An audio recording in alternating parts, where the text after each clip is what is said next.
بەرەزان سڵاو لە سەرەتای ساڵی هەفتاکان و بە تایبەت لەگەڵ ڕاگەیاندنی بەیاننامەی 11 ئازاری ساڵی 1970دا بزوتنەوەی ڕووناکبیری و ڕەوشی ڕۆژنامەگەری کوردی شانبەشانی بزوتنەوەی ڕزگاری خوازی کوردستان پێشکەوتن و بەرەو پێشچوونی بەرچاوی بەخۆیەوە بینی و ڕێکەوتنامەی 11 ئازار دەرفەتێکی باشی بۆ گەشەکردنی ڕووناکبیری و ئازادی نووسین و بڵاوکردنەوە ڕەخساند و ئەمە ژوای کرد لەو ڕۆژگارەدا چەندین ڕۆژنامە و گۆڤار بە زمانی کوردی کە دیارترینیان ڕۆژنامەی هاوکاری بوو چاپ و بڵاو بکرێتەوە. هاوکات چەندین کۆمەڵە و دەستەی ڕووناکبیری و ئەدەبی دامەزران کە گاریکردترینیان دەستەی ڕوانگە و قەڵەمە نەترسەکان بوون، بە تایبەت پاش دەرچوونی بەیاننامەی ڕوانگە و بەیاننامەی قەڵەمە نەترسەکان کە گۆمی مەنجی بێدەنجی و بواری ئەدەبی و ڕۆشنبیریان شڵەقاند لەو ڕۆژگارەدا و چەندین کاردانەوەی جیاوازی لێکەوتەوە و هاوکات چەندین ڕووداوی جۆرا و جۆر لە نێوەندی ڕۆژنامەگەری و بزوتنەوەی ڕووناکبیری کوردیدا سەریان هەڵدا کە جێگەی هەڵوەسە لەسەرکردنە لەوانە هەڕەشەکردن لەسەر ڕووناکبیران و ڕۆژنامە نووسان و نووسەران و دەسێدارەدانی نووسەر و ڕووناکبیر شاکیر فەتاح و زیندانیکردنی چیرۆکنووس حسێن عارف و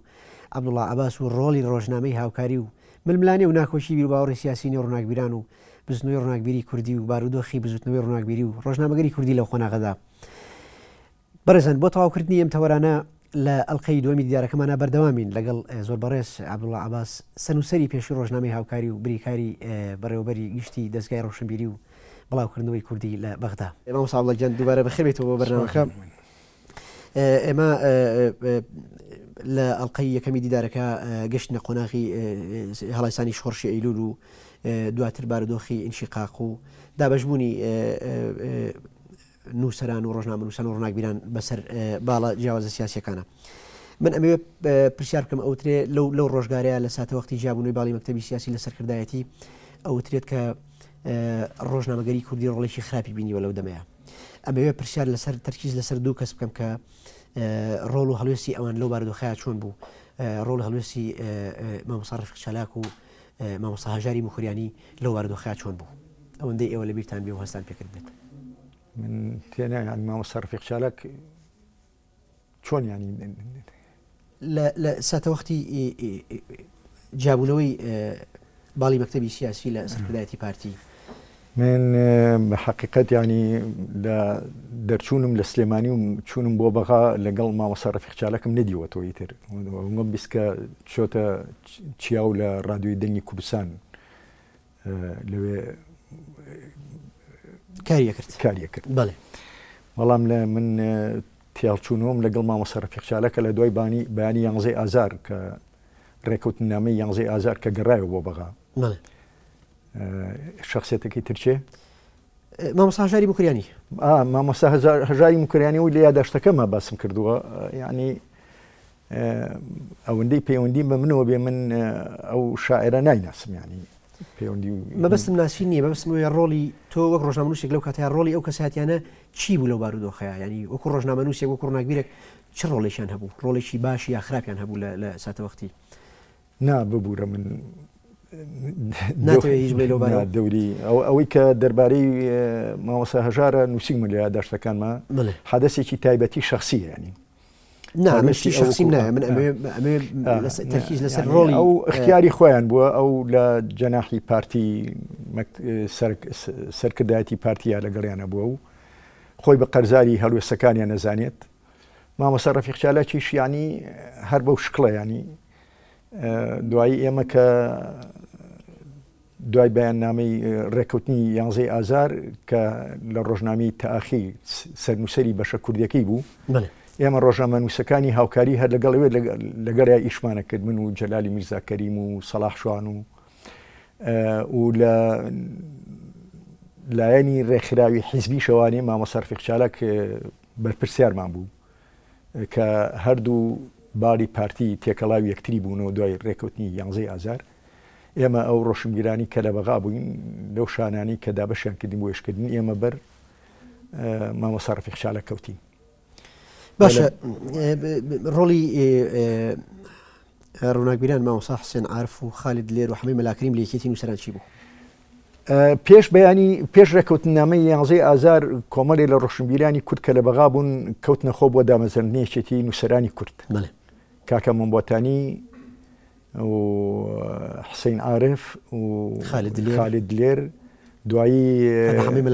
کاک محەممەدی مەلاکەریم، دوایی مام دکتۆر عیزەدین مەرسەپا ڕەسوول کە بوو بە یەکەم سەرۆکی یەکێتی نووسەرانی کورد. ئیتر ئەوە بوو ئەمان لە 69 ئەم چالێکی دەستی پێ کرد خەریکی بێنەوبەرەی وەرگرتنی ئیجازە بوون ئیجازە دەرچوو ئیترەوە بوو ڕێکەوتنامەکە 11 ئازار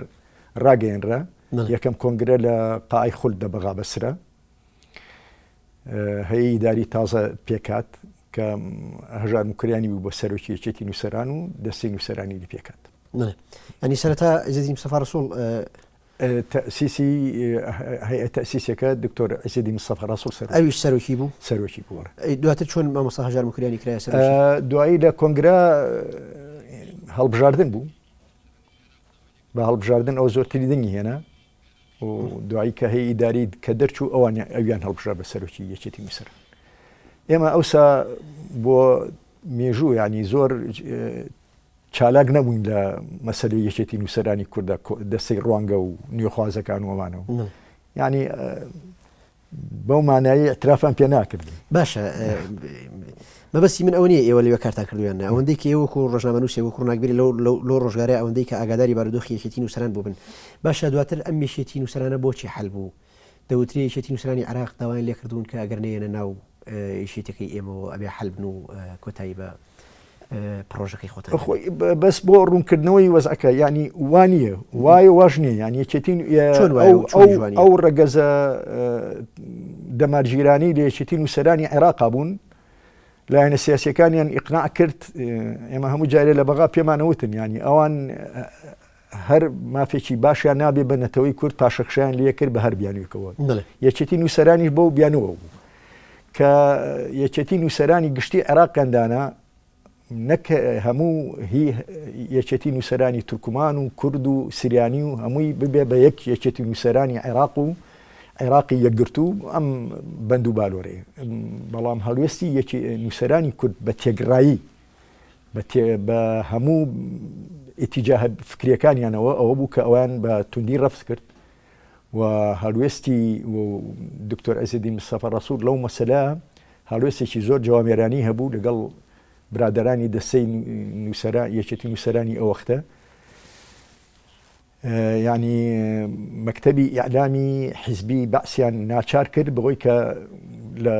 بڕیارەکە پاشگەز بێتەوە ئەتوانی مامۆستاجان ئەتوانی ڕاستەوخۆ بەناو پێم بڵێ کێ دژی ئەم بڕیار و هەڵوێستە بوو کێ لەگەڵی بوو هیچ نووسەرێکی کورد لەگەڵ دامەزراندنی یەکێتی نووسەرانی عێراق بە گشتی کورد بچێتە ئەوێ هیچ نووسەرێکی کورد دەگەڕانن ئەی بوو چۆن دوایی بوون بە ئەندام لەوێ بەشیشان نەبوو هەتاوکو ئیعلانی ئەوە نەکرا کە یەکێتی نووسەرانی کورد گەڕایەوانی کەس نشوو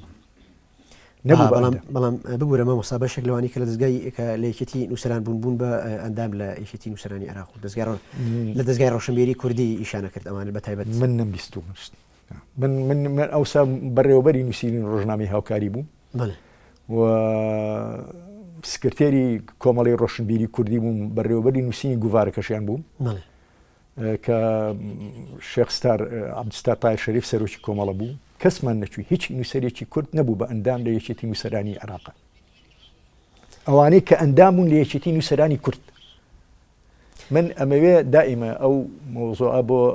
مێژوو ڕوون بکەمەوانێ لەو زەرفە تێکەڵا و پشێوە سیاسیە ئەبێ جا بکرێتەوە کامانان ئەدەب و ئەدیب و ڕۆشنبیران و ئەندامانی یەکێتی نووسەرانی کورد بوون و کێ بوون کە لە ڕێگای وەزیفەوە ئەیانویست وا دەرخرێن کە ئەمانە ڕۆشنبیری کوردن کێ بوونەوانی کە لە ڕێگای وەک مۆزەفێک کێ بوونەوانی کە وەکو فەرمانبەرێک عیشقێکیان نەبوو بۆ ئیشەکە ڕۆحێتێکی نیشمان پەروەری و ئیسان دۆستیان نەبوو بەڵام وەک مۆزەف فەرمانبەر ناوەندەکان کێش بەناو ناهێن ناوهێنان ناکات چوو میسەر لەوانەیە ینی زەرفە سیاسیەکە گۆڕاوە لەوانەیە ئێستاوان لە موقعەکە بن کە باش نەبێن ناویان بهێنرێت ئێستا فەرمانبەرانە بوون بە نیشمان پەروەر و نیشمان پەروەرەکان بوون ئەبێت من یەکیان نەناسم کە لە کاتی کوشتنی عوسمان فایقە لەسەر پلیکانەکان و گوێم لێ بووتی نێڵ ئەبڵا باس شێتە دەرەوە ینی هێشتا هیچ نکرا و شتی لە من کرد بۆی بگرن بڵێ کەچی دوایی بوو بە ئەندام لە یەکێتی نیشتیمانی لە بەغا و ئیشێ کرد و ینی ئەمە لەبەرەوە ناوهێنانیە بەڵام زۆرفەکە وای کردبوو کە نووسەران سین منە ناس دەبەرەوەی مەقالێکی نووسیوە لە جێدە هاوکاریەوە نووسەرە و دانێنا بەڵام ئەندامانی ڕاستەقینەی یەکێتی نووسەرانی کورد کە بە ئاتیزازەوەڵێ من لە تەسیسەوە ئەندام وتایە هیچ لەوانە نەچوونە یەکێتی نووسەرانی عێراقەوانی کە دەوڵەت ئەویزدای بمزرێن هەتا لە بڕیارەکە پەشیمان نەبوونەوە و یەکێتی نووسەران دامەزرایەوە بە نیسبەت ئێمەوە کەسێکمان کرد وتیان ئەو وتمان ئەبێ ئەو ئەدیبانی کە لە خارجی کوردستانن ئەندام من لەو شاری کە لێتیا دەوێت بەڵام بەشێک من بووم بە ئەندامی یەکێتی نووسانی کورد لە سلێمانی بەشێک لەو ڕووناکبیرانە کە چوونە شاخ و چوونە دەرەوە بەڵام بەشێکیان دواتر چوونە ناو یەکێتی نووسەرانی عێراقەوە بەرحاڵ من ئەمەوێ پێم بڵێ ڕۆڵی موسلیح جەلالی لە یەکێتی نووسەرانی عێراق چی بوو یەکێتی نووسەرانی عێراق بڵێ دەوری نەبوو هەتا ئەویش لە پشتیوانیەوەی کرد کە یەکێتی نووسەرانی کورد بمێنێتەوەنی ینی ئەو بۆ تاریخ ئەو وەلەوە باسی بوو و بەعادنی باسی بوو ینی بە نهێنی باسی نەبوو بەڵام لەگەڵ ئەو ئیتیجاها بوو کە یەکێتی نووسەرانی کورد دەبێ بمێنێتەوە باشە ئێستا تاریخە باش فەیسڵ ڕاستە تاریخە و ئەبێ بە هەوڵبین بێلایەنانەوە ڕازگویانە چکم جیلێک بە هەڵاتی ئەگەر ئێمە بەمەبەستەوە ڕووداوەکان بژێڕینەوە بەرحاڵ لە ساتە وەختی بەیاننامەی 11 ئازارە دەرفەتێکی لەبەر بۆ بستنەوەی ڕۆناکبەری کوردی و دنیای ڕۆژنامەگەری و چاپ بڵاوکردنەوە هاتە ئاراوە ئازادی نووسین لەو ساتە وەختی ئەگەر پێم بڵێ ئەو ڕۆژنامە گۆڤارانە چی بوون کە دەرچوون و چۆن بارودۆخەکە چۆن خۆزرایەوە بۆ گەشەکردنی بستنەوەی ڕۆناکبەری خۆی ئەبێت هەنگاوێ بگەڕێنەوە بۆ دواوە بەڵێ ئەگەر زۆر بەخێرایی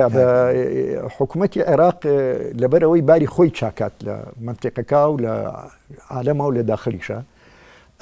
بەرەو ئەو ئیتیجاها ڕووی کە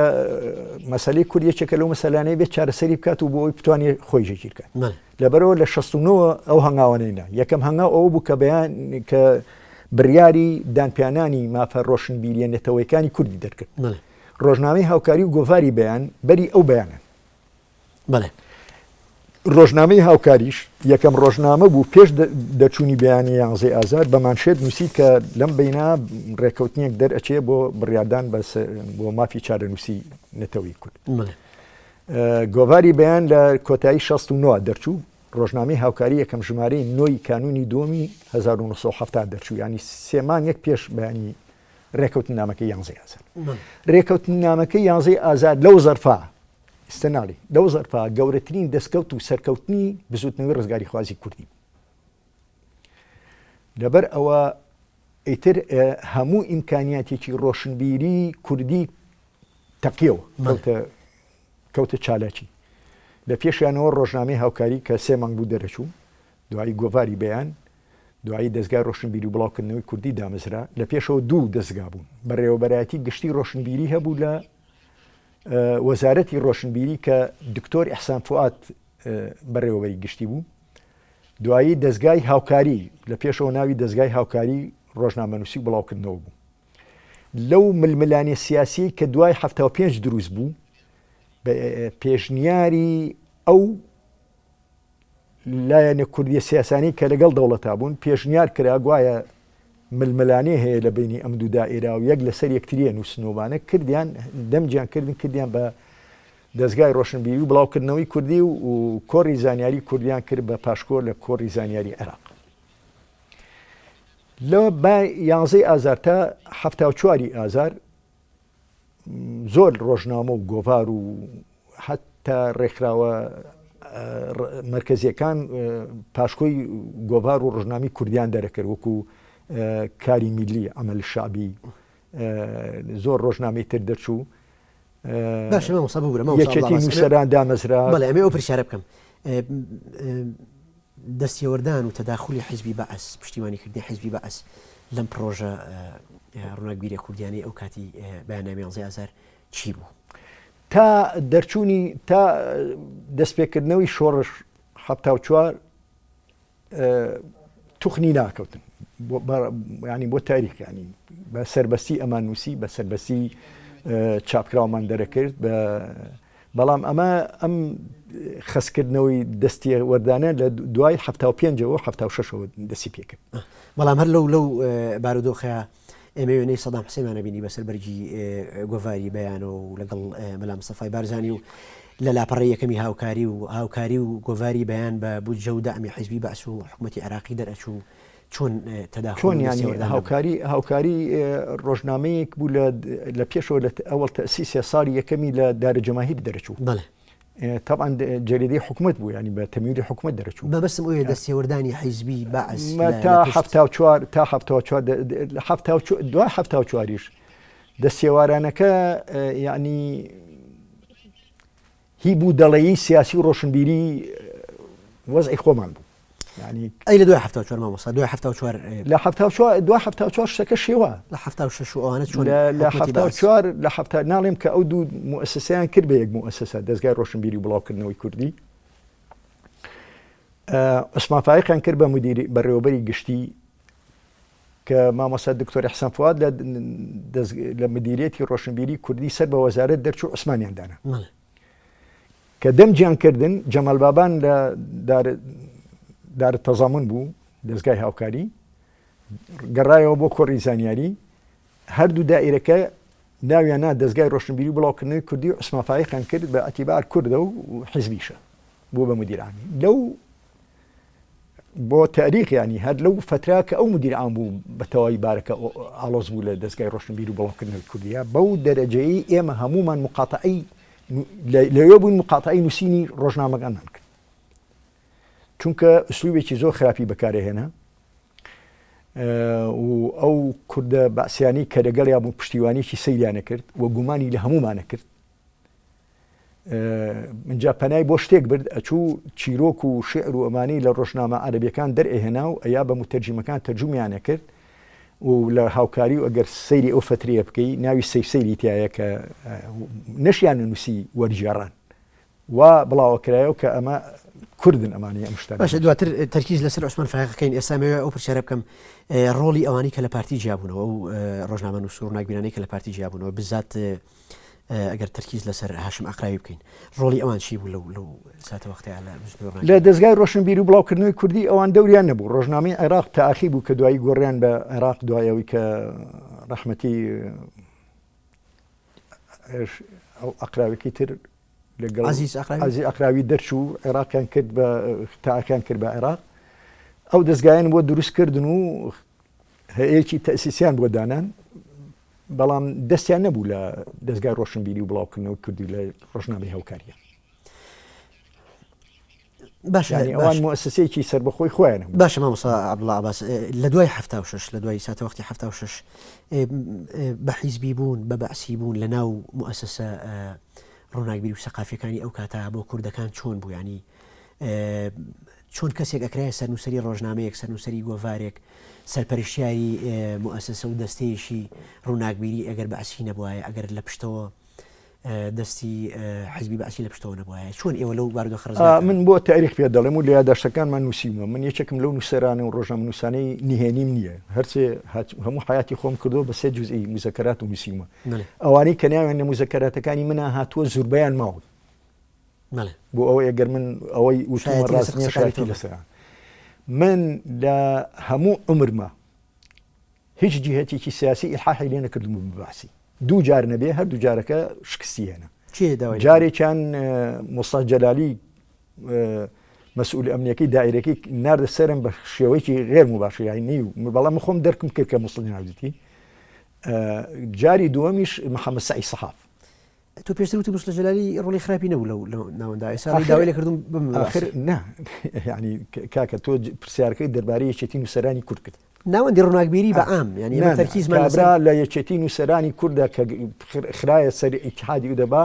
پشتی ئێمەی گرت و لەگەڵ یەکێتی نووسەرانی کورد بوو و تەئیدی ئەوەیە کرد و ئەوەی پێی بکرایە لە وەزارەت باسی ئەوەی کە ئەمە باش ئەی لە دەستگای ڕۆشنبیری کوردی بەڵام لە دەستگای ڕۆشنبیری و بڵاوکردنەوەی کوردیا کابرایەکی باسی تەسەڕوفێ کرد يعني وەک باسێ تەسەڕوفێ کردووە ئینتیمای بوو ئینتیمای حیزبی بووە جلی زەیتونیەوە ها بۆ دەوامەوەمانەوە کابرانەیە شاردەوانی بەڵام حەزی ئەکرد بەوەی کە یەکێکی هوو من کەسب کات یعنی باشە مەسەلەکە ئاساییە باش جاری دووهەم کەیتر بەعسی بوو جگە لە داوای لە کەیتر کرا جگە لە جەنابەت من لە دەستگای ڕۆشنبیری و بڵاوکردنەوەی کوردی کە من گەڕامەوە 75 ئەوانەی کە بەعسی بوون بەعسی بوو یعنی لەوێ بوو مجموعی ون حەز ناکەم ناویان بێنم یعنی لە بەرەوەی عەرزم کردی بەڵام لەو وەختە من لەبیرم نییە بەڕاستی ینی زەختیان خسبێتە سەر هیچ یەکێکمان ببین بباسی ئەگەر بە اختیاری خۆی نەبووبین. جاری دووهەمیش محەممەد سعی سەحاب کە بوو بە وەزیری ئەعلام، من محەممەد سعی سەحاب نەسم کە مدیری عامی زاو تەلەڤیزیۆن ناردی بە دوامە بەیانێکیان و من ئێناسم محەممەد سعی سەحاب یادی بخێر کە برایەکی دەمپیس بوو کە تووڕابوو جنیوەیە لەبەرەوە کەوا بە فوجئەت ناردی بە دوامە زۆر سڵم کردەوە. هەر لەگەڵ دانیشتم وتی تۆ چۆن باسینیت و کردویانی بەڕێی سەحریری جێبێ هاوکاری. باشە گۆڤاری کاروان و گۆڤاری ڕۆشنبیری ئەوان گۆڤاری کاروان لە ئەمانەتی گشتی ڕۆشنبیری و لاوان دەرەچوو لە هەولێر لە بەغا دەرناچوو. ڕۆڵی ئەوانی کە ئەو گۆڤارانە بڕێەوە ئەو گۆڤارە یەکێکە لە گۆڤارە هەرە چاکەکانی کە لەو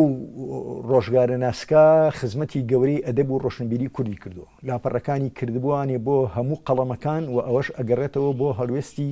نەرمونیانی کاک محەممەد ئەمینی ئەمین عامی سەقاف و شەباب و ڕێستەری و بە دەلیلی ئەوەی مامۆستا حسێن عارفی کرد بە جێگەری سەرنووسەر و هەموو سەلاحیەتێکی یا بۆ دەستەوە. ڕۆڵی هاشم ئەقراوی ئەوان چی بوو لەم دوو گۆڤارەیە؟ هاشم ئەقراوی علاقەی نەبوو ئەوانەی کە لە پارتی ژیابوون و ڕۆناگیرانی کە لە پارتی ژیابوون علاقە نەبوو بۆ دەستگایانەوە لەو دەستگای کاریان ناکرد. باش ئەگەر بگەڕێنەوە بۆ ڕۆژنامەی هاوکاری ئەوترێت لە تەواوی ژوورەکانە لە تەواوی بەشەکانی ڕۆژنامەی هاوکاریە خەڵکی بەعسی چێنرا بۆ راپۆرتیان ئەنووسی لەسەر ئەوانەی کە کافیسەڵ ئەگەر دەرفەتم بی ئەم مەسلەی ینی راپۆرت نووسینە ینی چێنرا بوو یشاندانابی و بەس خۆی راپۆرت نووسین دەردێکی کوشندە بوو لە ناو ئەو کوردانی کە لە خارجی کوردستان بوو و ئەناسیر هەبوو لە دەوڵەتە